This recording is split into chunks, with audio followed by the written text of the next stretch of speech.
Hi, everybody. Welcome to English 247 for summer session 1. And this is for our first class, May 20th, Tuesday. And my name is Lillian Ruiz. I am the instructor for the class.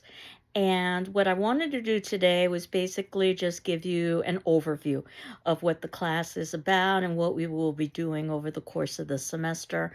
And then basically we can begin the actual class itself. So I'm assuming you know how to use Moodle because you are watching this video, and this is the way that I'm going to be communicating information about the class with you is through class videos that I'm going to be asking you to watch. And I try to duplicate as much as possible what I would do in a face-to-face class and what I would do in a online class. And if you are in Moodle, you'll see that on our Moodle page, at the top of the page, under the general section, there are several icons. And those are the icons that you will be using over the course of the semester to navigate the course. And the first one in blue is entitled Syllabus and Other Documents. And that is where I have uploaded the syllabus and the course outline, which I am going to be reviewing today, and where I would be uploading any handouts that I might have been distributing in a face-to-face class.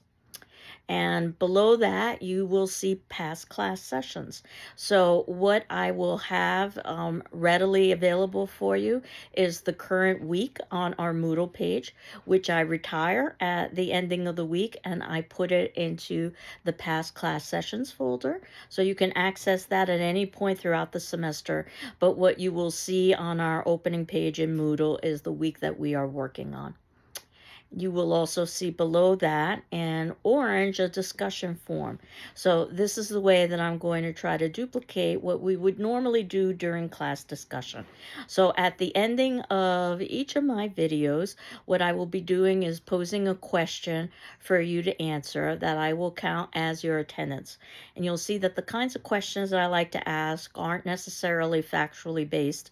They are questions of opinion, so that you need to reason and defend your particular position.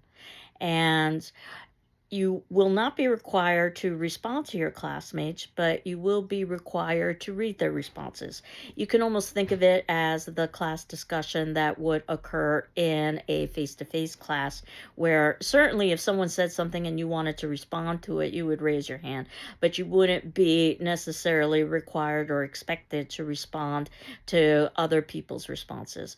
But you are expected to either listen to those responses in a face-to-face class during class discussion, or for our purposes, reading all of the class discussion form responses. And you will see that I will be responding to each of your class discussion responses.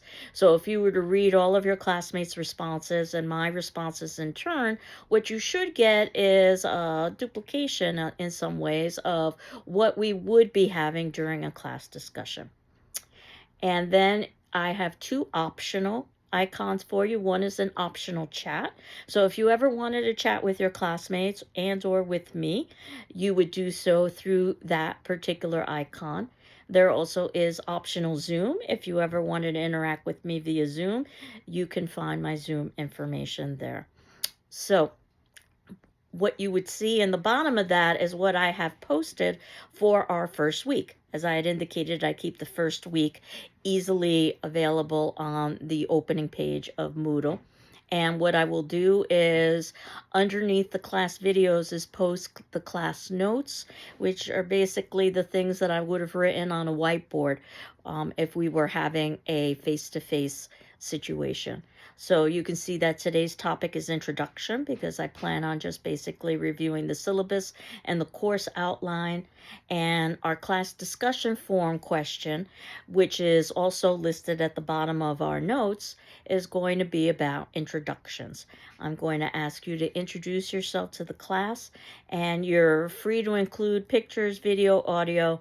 You're not required, nor are you required to start a new thread. So you can just click on the hyperlink for discussion forum, or you could go to the discussion forum icon. And what you will see is today's attendance question. But first, let me go through the syllabus and the course outline, and then we can talk a little bit more about that discussion form question. So what I'm going to be reviewing is the syllabus and course outline, which can be found in the syllabus and other documents folder. Again, that first icon. What I recommend you do is that you print up a hard copy of the syllabus and course outline just so that you can easily access it. I've got a hard copy right in front of me, and that's what I'm going to be referencing. And you can see that at the top of the syllabus, I'll start with the syllabus first, that I've got just some contact information. So this is the summer one session. If you've never taken a summer session, they are highly condensed. So we do the equivalent of an academic semester, which is approximately 16 weeks of work, but we do it in 8 weeks. So we go twice as fast. Same readings, same assignments. And the summer session serves a certain population, certainly those students who want to work quickly through a class, but obviously the summer session isn't for everyone, which is one of the reasons why we don't offer as many sections in the summer session as we would during the academic semester. And you can see my name is on there, Lillian Ruiz. Most people call me Lillian. I'm pretty informal. You can just call me whatever you're familiar with. My email is there, which happens to be my surname, Ruiz, R-U-I-Z, at gcc.mass.edu, if you ever wanted to contact me via email. And my email address does not include my first initial. The reason why is because when I started at GCC, it was 1993, and in 1993, we hadn't instituted universal email yet. So when we were first issued email addresses, those email addresses were based on surname only until we quickly realized that that would lead to much duplication, and we could cut back on that duplication by having a first initial in addition to surname. So that's the reason why my email address is just my surname. If you see someone at the college that has an email address that's just their surname, they've probably been at the college a very long time. My phone number, and that would get you to my office phone, and I will be checking my voicemails on a regular basis. 775-1236, where you could leave a message. My office is in North 328A, and that happens to be in the ID, or the Inclusion and Diversity Center, which I encourage you to visit when you're on campus. It's a place where all identities are welcomed, hence the ID or Identity Center. There's a little kitchenette there with some snacks. There is a little study area there with a computer, and there also is a student common room with some soft furniture and some nice light from the window. And that's a great place to either study or have community with your peers. We've also got a good number of board games there as well if you wanted to interact in that way. And my office hours, because it's a summer, is by appointment, and we can meet by Zoom or by telephone or some combination thereof. There also is a slight possibility we might be able to be meeting in person, but much like you, in a face-to-face class, you're expected to be on campus, but in an online class, you're not necessarily expected. So I might be available or might not be available, just depending, but we could certainly work out something via Zoom or via telephone. The textbooks. And what you should see is that all of these books are recommended. And the reason why they are recommended is because you can use any edition of the text. Now, I think the bookstore has some copies, but may not necessarily have all copies of the text. What I've got under textbooks is that I recommend the Signet Classics, which is what I would have ordered through the GCC bookstore. However, if those aren't available or you don't have access to the GCC bookstore, I also recommend Penguin. Those are very good texts. The reality is you can use any text, and I will also be providing you with internet links with these texts. Perhaps that's the good news with working with older pieces of literature, is that they are available in the public domain. So as these texts become applicable, I will be giving you the internet site. In fact, actually, when we get to the course outline, you'll see the web links that I've included so that when those texts become applicable, you can just access those through the internet. Though I do personally prefer paper because I think it's easier to annotate, but the choice is yours. And one of the texts is by Kate Chopin, which is how we're going to begin the semester with reading one of her short stories, just one, called The Awakening. Called The Story of an Hour. And then we will end the semester with her novella, which means it's shorter than a novel, but it's longer than a short story, and it's entitled The Awakening. So the text, the Signet Classic, includes The Awakening and selected short stories, which also includes The Story of an Hour. Eventually, we will be getting to Emily Dickinson, and the text that I ordered was Final Harvest, Emily Dickinson poems. When we get to Emily Dickinson, we'll talk a little bit about how you want to make sure that you are reading the poetry that she wrote in its original form, which would have included irregular capitalizations and at the ending of lines, dashes rather than commas. Final Harvest is definitely a text that gives Emily Dickinson's poetry in its original form, but I've also included web links as well. Frankenstein, which is going to be our first major novel that we will be reading in the semester by Mary Shelley. Incidents in the Life of a Slave Girl, which we will be reading towards the ending of the semester by Harriet Jacobs.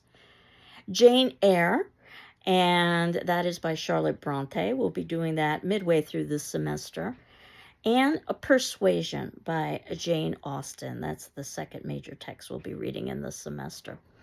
And I've got a note that it's assumed you'll have a good dictionary and thesaurus for reference.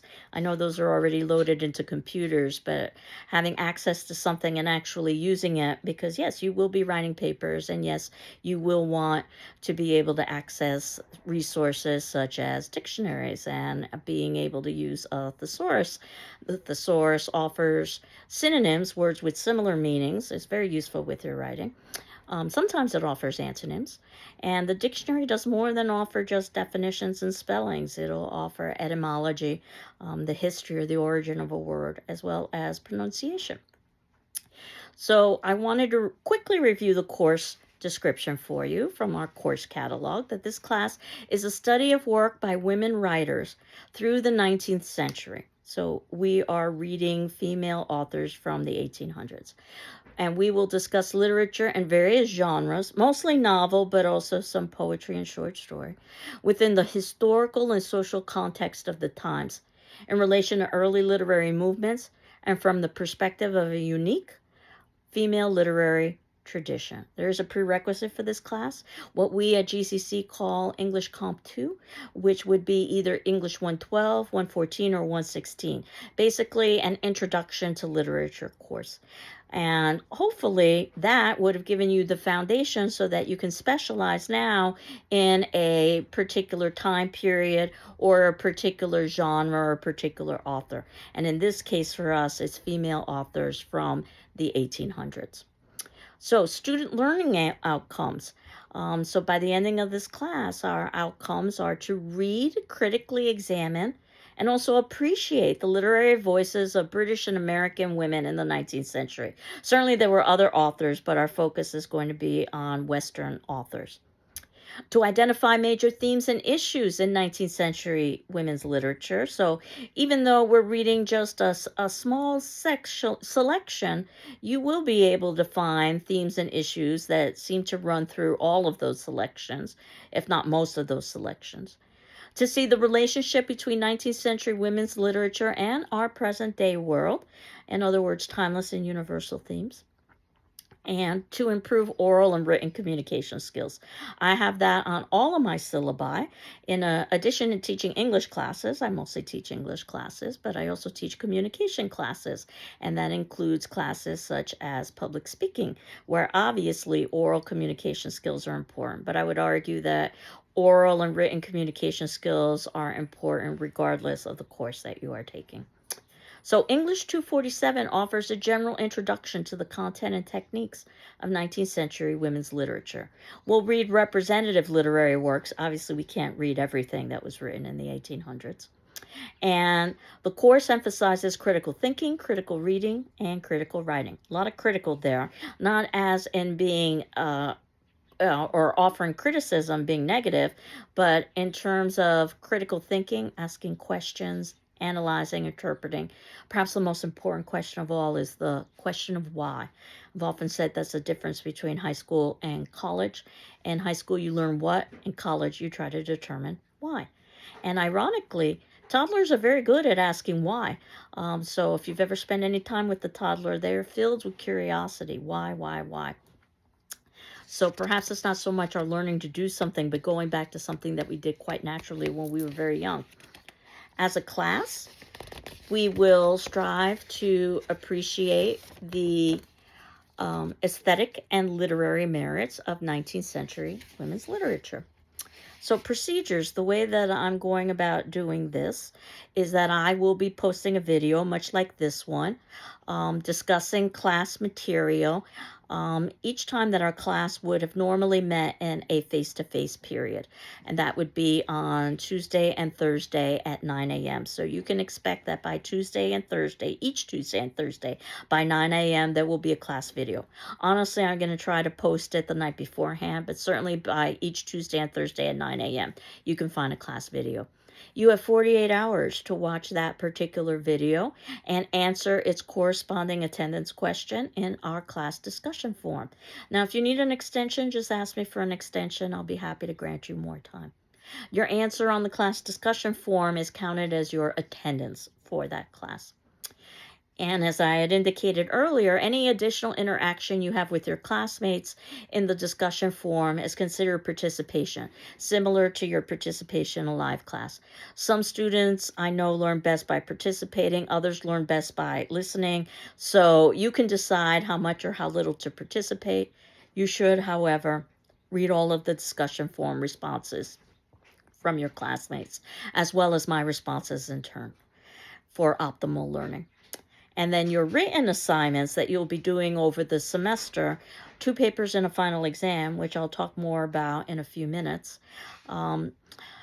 Those will be sent to my email, which is ruiz, R-U-I-Z, at gcc.mass.edu, because that's the way my grading program works best, via a PDF, and then I can evaluate that and return that back to you. So, course requirements. And again, I don't expect you to remember all of this. I'm just trying to give you an overview of the class as a whole. Students are expected to complete all reading and writing assignments by the due date, and there is a lot of reading in this class, and it is a condensed class. So very soon I'm going to be going through the course outline, which shows the semester as a whole, what we will be reading, and when we will be discussing it. So I encourage you to start reading now and to get ahead if at all possible. We will have 2 out-of-class papers assigned, which I'll talk a little bit more about in the next few minutes, and a final examination. Before I get to those, though, I wanted to review the Institutional Services Disability Statement. So if you are a returning student to GCC, you probably are familiar with this, that Greenfield Community College values inclusion and equal access to its programs and activities, is committed to fostering an environment of respect and full participation. Our goal is to create learning environments that are equitable, inclusive, and welcoming. So if there are aspects of the instruction or design of this course that result in barriers to your inclusion or accurate assessment or achievement, please notify me as soon as possible. If you're a student with a disability and may need reasonable academic accommodations, please contact the Office of Disability Services as soon as possible to discuss your needs and options. And the contact information is there in the syllabus, the website, as well as the phone number. So, as I had indicated about attendance, that class activity and discussion basically is extremely important, can't be made up. So, absences not responding to those discussion forums will be negatively reflected in what I'm calling your participation grade. While each case is different, anything more than one absence could lower your grade. You don't need to notify me if you're going to be absent for a particular class or miss a discussion forum, but certainly speak with me if you're going to miss several. And if you need an extension on the discussion forum, please ask me and I will be happy to grant you one. Consultations, as I had indicated, you can meet with me by appointment. And papers are going to be due on the days specified, but I have something called rolling deadlines. So what I've done is I've given target dates for the paper, and the target date for the first paper would be midway through the semester, though early papers are encouraged. I'm certainly hopeful that you can hand in a paper earlier rather than wait till the midpoint of the semester. But by the midpoint of the semester, you definitely want to try to have in your first paper just so that you can get some feedback. Same goes with your second paper. You are encouraged to hand it in early, but the last date that you could hand in your second paper would be the last day of the semester. But hopefully you will do so ahead of time. The papers need to be typed in double space and have 1-inch borders. Hopefully this is something you've talked about in your English 101 class, but we will also, or your Composition 1 class, as well as your Composition 2 class, but it's also something that we will talk about briefly when we get to the point of reviewing how to write a paper.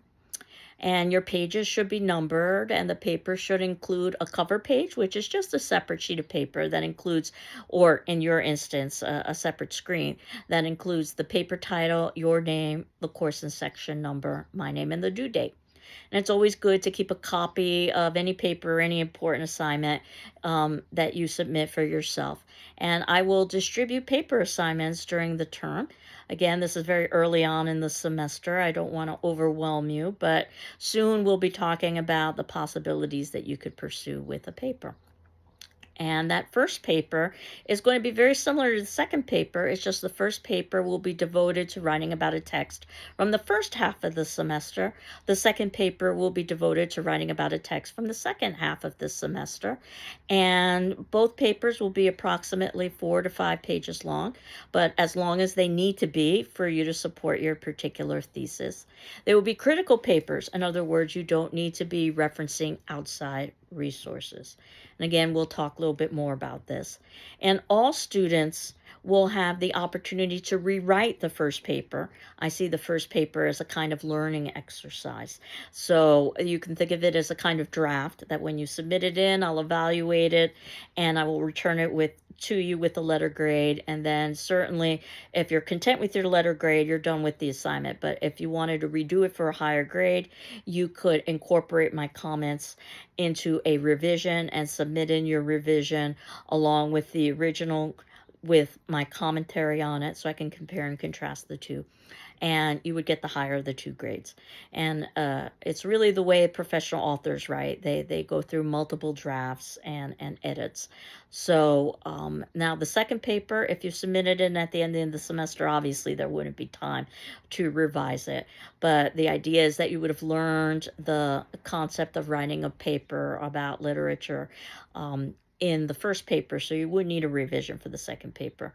Though there have been occasions where students have submitted in the second paper early enough to be able to do a revision, but it's something we would have to negotiate. It's not guaranteed. I'm going to skip the section on plagiarism, talk a little bit about that next class, and instead go to the grading section. These are the approximate percentages of the class. 25% is participation, so those are basically the class assignments and activities in your discussion forum that I'm counting as attendance. 25% is paper number 1. That's that 4 to 5 page critical paper on one of the texts that we're working with in the first half of the semester. You have the option of rewriting that for a higher grade. 25% is your second paper, again 4 to 5 pages, again a critical paper, though this time it would be on the second set of readings from the latter half of the semester. And probably you don't have the option of a revision if you hand it in towards the ending of the semester. There wouldn't be enough time. And your final exam. And the final exam will be a cumulative examination. It'll be an essay examination, and it will be open book, open notes. If we were in a face-to-face situation, you would have approximately 3 hours or so to work on that final exam. And since we are in an online situation, again, I would suggest that you spend somewhere between 2 to 3 hours. You'll have a choice of essay questions. Again, it's open book, open notes. What I will give you is 24 hours in which to respond to those questions. I don't expect you to spend 24 hours. I expect you to spend 2 or 3 hours. Obviously, what you produce won't be as well written or as developed as a paper, nor should it be. But if you've been doing all the readings and listening to all the class lectures, you'll see that the final exam is just synthesizing all of those points. So the best way to prepare for that final right now is just to do all the readings and to listen to all of the class lectures and to read all of the class discussion forum responses from your classmates and my responses in turn. With an A being excellent, a B good, C satisfactory, and yes, there is a D and an F, though I prefer not to concentrate on those grades, especially on the first day of the semester. And you can see that I've also included a criteria for essay evaluation, which we will review later on in the semester, of what encompasses an A paper as opposed to a B or C or a D or an F. But what I wanted to do now was to move ahead to our course outline, which is the other document in your syllabus and other course documents. And talking a little bit about that course outline, you can see that I've got a couple of notes at the top that dates and assignments may be subject to change. These are my best guesses about what we are going to be doing and when over the course of the semester. And that reading should be done prior to the date indicated, because the dates indicated are the dates that I will be posting class videos discussing that material. So today, the 20th, on Tuesday, you can see that it's merely introduction. I do have a reading scheduled, actually 2 readings scheduled for you next class. It would be ideal if you can have this read before Thursday at 9 a.m. But if you can't, don't panic, because I understand that people are still adding and dropping and getting settled and so forth. And the first reading is available online. It's nothing that you would need to purchase. And it's called The Cult of True Womanhood. It is an academic essay that talks a little bit about women's magazines of the 1800s and how those portrayals of female give us a sense of how female was viewed during the time period. And I also wanted us to review that short story that I was referencing earlier by Kate Chopin. And it is a short story, about a page and a half or so long, called The Story of an Hour, which you can find in The Awakening and Selected Stories of Kate Chopin. But I've also included a web link for that. So we will talk a little bit about how women were viewed in the 1800s, and then a piece that was written by Kate Chopin about female during that time period. And then in week 2 is when we get into our first novel. And again, I encourage you to start reading early. And what would be ideal, though I understand that the world isn't always ideal, is that by the 27th of May, you would have completed reading the novel Frankenstein in its entirety. And we have a week devoted to talking about Frankenstein. And again, it would be ideal that you had it read in its entirety, so that while we are discussing Frankenstein, you are reading ahead for the next reading, which happens to be, as you will see, Persuasion by Jane Austen. But you can see that we've got a week or 2 classes, and again, in a face-to-face situation, we would be meeting for 3 hours on Tuesday and 3 hours on Thursday. So on the 27th, we will begin Frankenstein, and I've included a link for that where you could find Frankenstein for free if you so wanted. And hopefully around the 29th, we would be putting some closure onto the novel Frankenstein, so that when we move forward to week 3, we can begin the novel Persuasion on the 3rd of June. What would be ideal is that by the 3rd of June, you would have finished reading Persuasion in its entirety, so that you can move to the next novel, which happens to be Jane Eyre. That's the longest novel of the semester. And I've included a link for Persuasion. We'll talk about that on the 3rd and the 5th. And then in week 4 is when we begin Jane Eyre. And again, that's the longest text of the semester, just so that you can do some planning. Though, ironically, it probably moves more quickly than the other texts. And we will be talking about Jane Eyre on the 10th of June and the 12th of June. And around the 12th of June is the midpoint of the semester, actually a little bit past the midpoint of the semester. So that's where I've got our first paper being due. Early papers encouraged. So if you don't have your paper in by by the 12th of June. Certainly keep me apprised as to what's going on. I suspect that most of you will be writing your first paper about Frankenstein or Persuasion. Though certainly you could also be writing about Kate Chopin's The Story of an Hour. Though writing about a short story is very different than writing about a novel. Walter's The Cult of True Womanhood is something that you might want to reference, but it's not one of the pieces of literature. We're beginning with the actual literature with The Story of an Hour with Kate Chopin, and then moving to Mary Shelley's Frankenstein, and then moving to Jane Austen's Persuasion. And then we go to Jane Eyre, which happens to be one of my favorite texts, by the way, by Charlotte Bronte. And you can see that in week 5, we move forward to Emily Dickinson. We've got just one class devoted to Emily Dickinson, and I've included a link to some of her poetry. When we get to Emily Dickinson, what I'm going to be doing is showing you a biography of Emily Dickinson and asking you to choose one of her poems and talk about it in the discussion forum. I'm also going to choose a poem and discuss it in our class videos as well. And Emily Dickinson wrote many poems, over 1,000. So you're not expected to read all of that. But the link that I've included has perhaps some of her favorite or most famous poems. And that might end up helping you decide how to choose an Emily Dickinson poem. And then we move to Incidents in the Life of a Slave Girl, which is probably the least well-known text of this course outline. And remember that slavery was alive and well during this time period. So when we're reading the stories of women who come from affluence and privilege, slavery was happening at the very same time.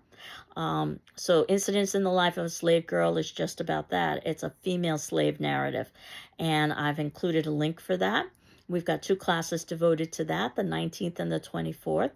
And then we finish up the semester with Kate Chopin, which is how we began the semester, with her novella, The Awakening.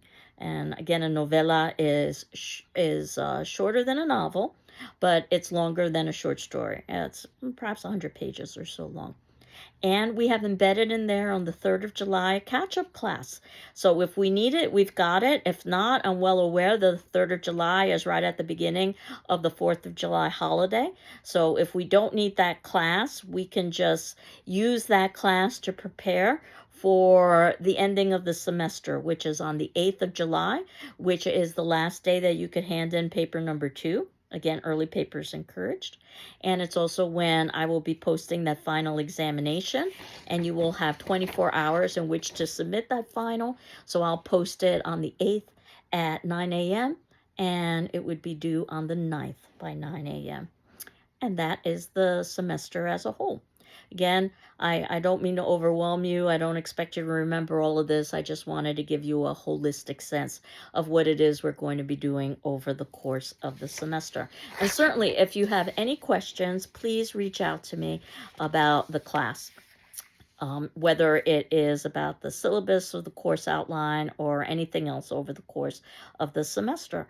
So what's left for today is your attendance question.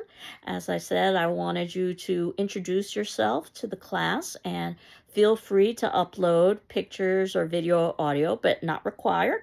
Again, you're not required to respond to your classmates, but you are required to read their responses and my responses in turn. So I look forward to learning about who is in the class. I hope you're doing well. I'm doing well. And we will continue on next class talking about the cult of true womanhood and Kate Chopin's The Awakening. Take care. Bye-bye.